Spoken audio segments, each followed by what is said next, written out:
Merci d'avoir choisi TV5 Monde. Bienvenue si vous nous rejoignez dans 64 minutes. C'est l'heure du rappel des titres avec d'abord la Tunisie qui tient sans doute son nouveau gouvernement. Le Premier ministre Habib Essid a mis sur pied une large coalition dominée par son parti Nida Tounes, mais avec des représentants de son rival islamo-conservateur Ennahda. Gouvernement qui doit désormais être validé en milieu de semaine par l'Assemblée nationale. La surenchère de toutes parts dans le conflit ukrainien qui ravage l'est du pays, à l'heure où Washington étudie à nouveau la possibilité de livrer des armes à Kiev. Le dirigeant de la République séparatiste de Donetsk veut mobiliser 100 000 hommes pour combattre les forces loyalistes. Et puis en France, l'ouverture du procès du Carlton. 14 personnes, dont l'ex-patron du Fonds monétaire international, Dominique Strauss-Kahn, comparaissent devant le tribunal correctionnel de Lille. Ils sont accusés dans une affaire de proxénétisme. Nous sommes ensemble depuis un peu plus d'une heure. Voici l'essentiel de 64 minutes, préparé ce soir par Pascal Vesset et Frédéric Rassinou. 6 ans, c'est l'âge que sa petite fille avait lorsqu'elle a été enlevée sur le chemin de l'école Axiane. Depuis ce jour-là, il y a 9 ans exactement, il a parcouru plus de 200 000 kilomètres à travers tout le pays pour tenter de la retrouver. Peintre en bâtiment, il a mis toutes ses économies dans ce véhicule. On se préparait à passer des mois en prison, à subir un nouveau procès. Alors être dehors aujourd'hui, sans avertissement préalable, c'est juste extraordinaire. C'est une vraie surprise quand on sait que Nida Tounes, qui a remporté les législatives, a été fondée en 2012 pour contrer les islamistes d'Ennahda au pouvoir à l'époque. Je suis très ému.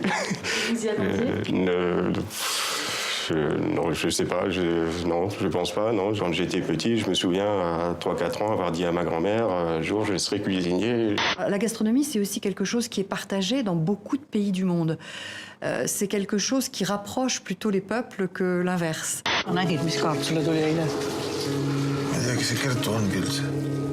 On ne sait jamais expliquer pourquoi on aime quelqu'un. C'est la même chose avec la France.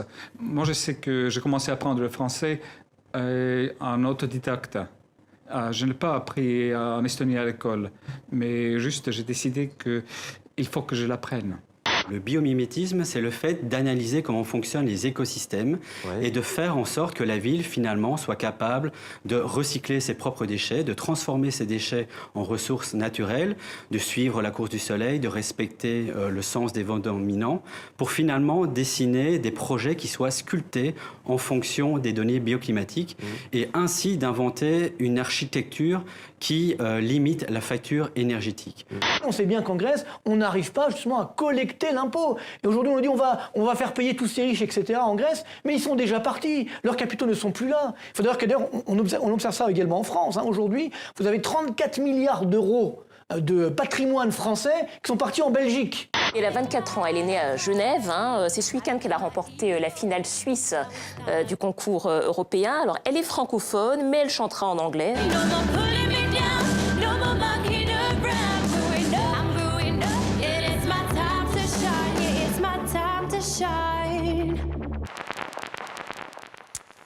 C'était 64 minutes Le Monde en français, votre grande édition d'information. Merci à vous de l'avoir suivi. À demain sur TV5 Monde avec grand plaisir.